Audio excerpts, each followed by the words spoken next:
फिर इसका संधि विच्छेद करके बड़ी सरलता से समझेंगे। देखिए,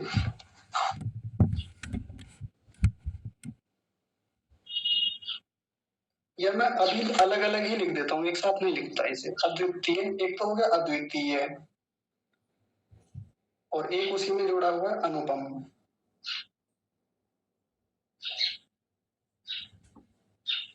और एक है जगदादि कारण।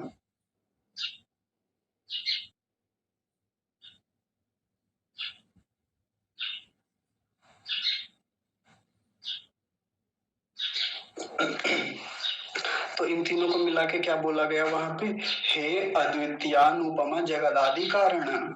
ऐसा लिखा ऋषिदान ने तीनों को मिला के, अद्वितीयानुपम जगदादि कारण, ऐसे करके। तो पहला शब्द है अद्वितीय, दूसरा है अनुपम, तीसरा है जगदादि कारण।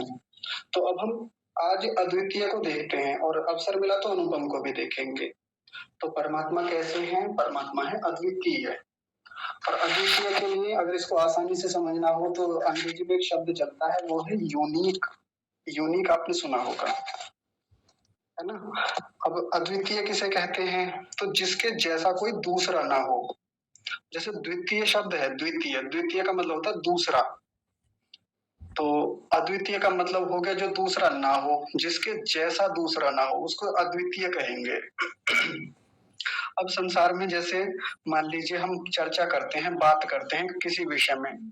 जैसे मेरे पास एक पुस्तक रखा हुआ है सत्यार्थ प्रकाश काल, प्रकाश नाम का, और वो छोटा है। उस पर उसका जो मूल पृष्ठ है वो लाल रंग का है और उस पर जिल्द चढ़ी हुई है, ऐसा है ना?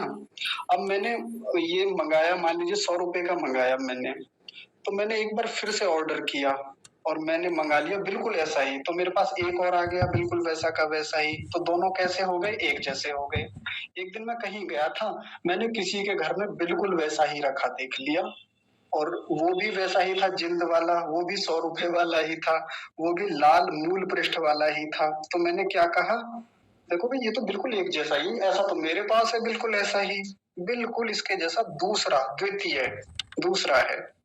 लेकिन एक दिन मैं कहीं और गया, मान लीजिए किसी आर्य समाज मंदिर में गया, मैंने वहां एक बहुत बड़ा सत्यार्थ प्रकाश देखा। बहुत बड़े बड़े भी छपवा रखे हैं लोगों ने, इतना बड़ा होता है वो कि उसमें तो हमारे जैसे छोटे छोटे सत्यार्थ प्रकाश 10-12 आ जाएंगे, इतने बड़े बड़े भी हैं। पहले हम भी लेके आए थे।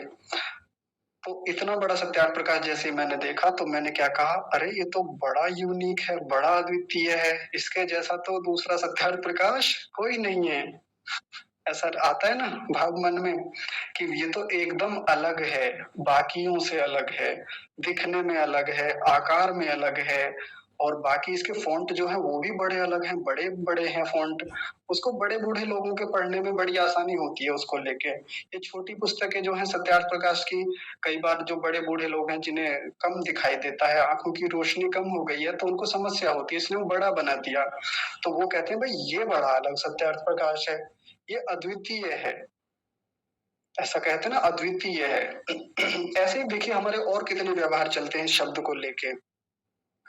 जैसे मान लीजिए कोई कक्षा में विद्यार्थी हैं, सामान्य विद्यार्थी हैं, सब लगभग एवरेज स्टूडेंट हैं, लगभग 60, 65, 70% तक उनके अंक आते हैं, सब ऐसे ही हैं।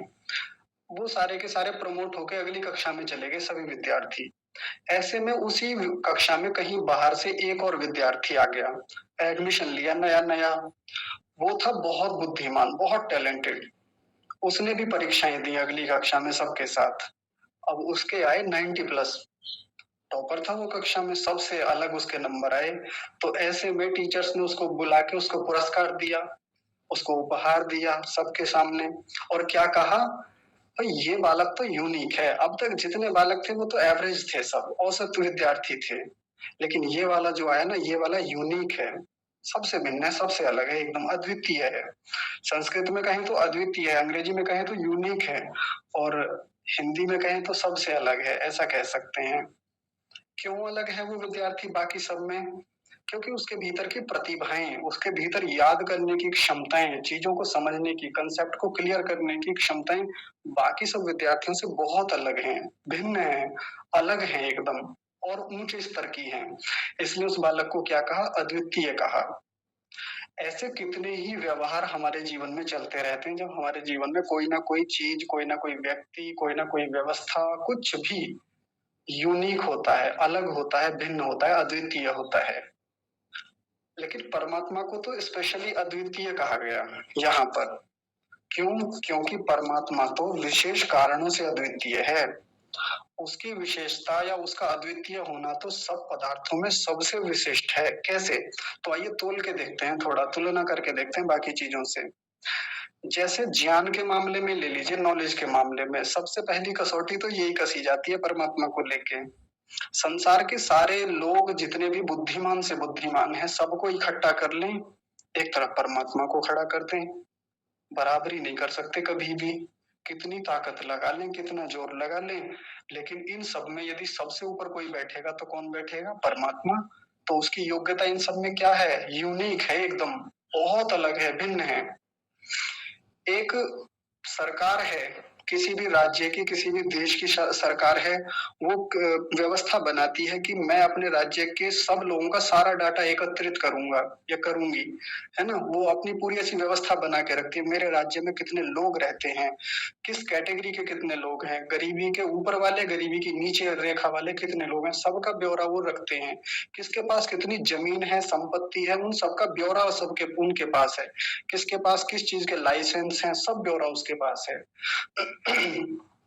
लेकिन चाहकर भी कोई कितनी भी बड़े से बड़ी सरकार हर व्यक्ति की हर चीज को नोट नहीं कर सकती। कोई व्यक्ति क्या करता है, कहाँ जाता है, क्या उसके कर्म हैं, क्या उसने किया, क्या उसकी व्यवस्थाएं रही, कब-कब उसने चोरी की, कब-कब उसने डकैती की, कब-कब अच्छे काम किए। चाहकर भी कोई भी सरकार हर व्यक्ति के पीछे एक-एक आदमी नहीं लगा सकती कि सरकार अपना एक आदमी हर व्यक्ति के पीछे खड़ा करे, हर नागरिक के पीछे। नहीं कर सकते, कितना भी कर लें। कहाँ तक ऐसा करेंगे? लेकिन वो परमात्मा ऐसा है क्योंकि वो सर्वव्यापक है, सब जगह रहता है। इसलिए उसकी जो नॉलेज है, उसका जो ज्ञान है, इस संसार की सभी व्यवस्थाओं में सबसे ऊपर है।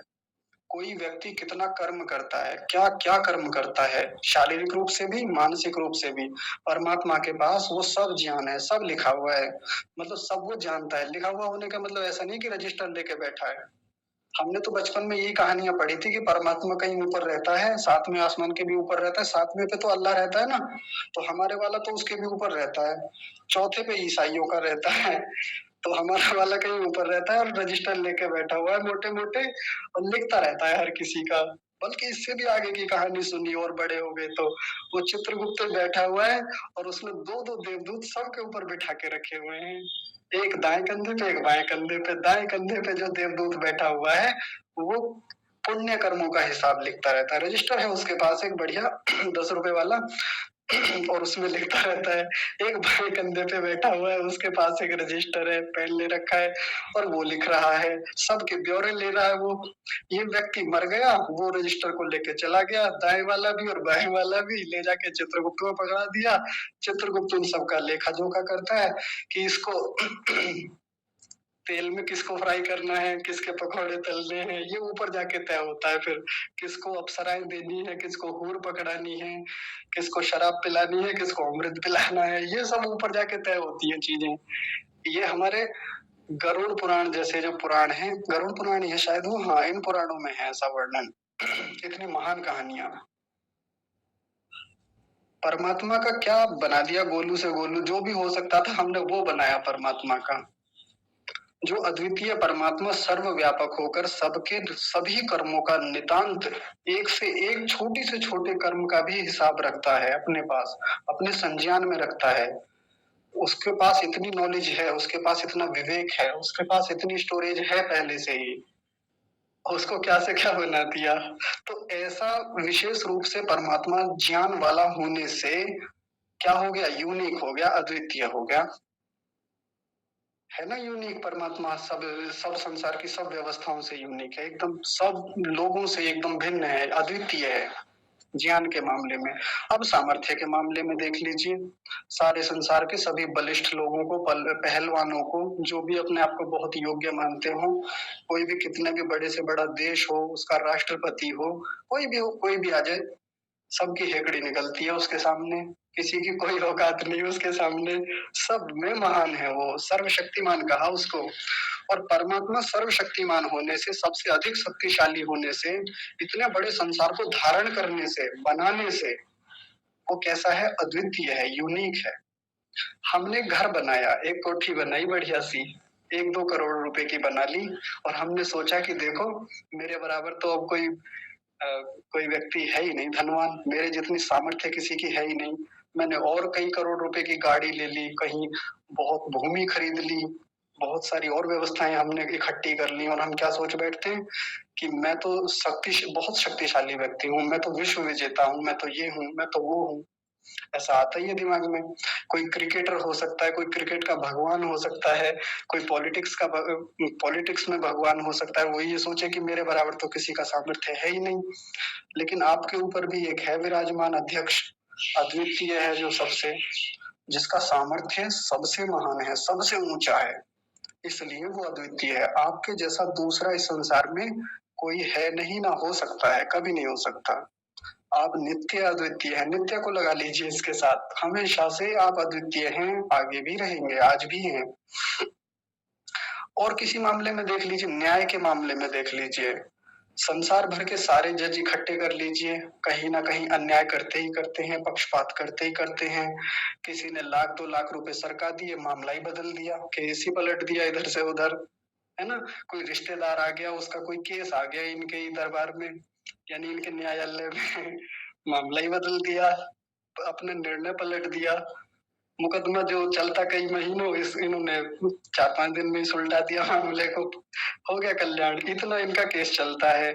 ऐसे ही जज मिलेंगे ज्यादातर, सब ऐसे नहीं होते, लेकिन ठीक ठीक न्याय करने वाला मनुष्य में तो कम से कम नहीं मिलेगा, क्योंकि ठीक ठीक न्याय करने के लिए ठीक ठीक कर्मों को जानना होता है, ठीक ठीक व्यवस्थाओं को समझना होता है, और कोई मनुष्य कितना भी चाहे संसार भर की व्यवस्थाओं को ठीक ठीक नहीं समझ सकता। क्यों? क्योंकि नॉलेज कम है, सामर्थ्य कम है, उतनी योग्यता नहीं है। लेकिन परमात्मा की योग्यता इन सब में सबसे महान है, सबसे ऊपर है, योग्यता में, सामर्थ्य में, बल में और ज्ञान में। तो और उसका कोई स्वार्थ भी नहीं है। किससे पक्षपात करेगा परमात्मा कि ये मेरा भक्त है इसलिए पक्षपात करेगा? नहीं। भक्त हो चाहे कोई नास्तिक हो, आस्तिक हो, शाकाहारी हो, मांसाहारी हो, दुर्जन हो, सज्जन हो, किसी के साथ पक्षपात नहीं होता उसका। वो तो जिसका जैसा बनता है वैसा न्याय करता है। इस मामले में परमात्मा अद्वितीय है, एकदम यूनिक है, सबसे बड़ा जज है वो इस संसार का।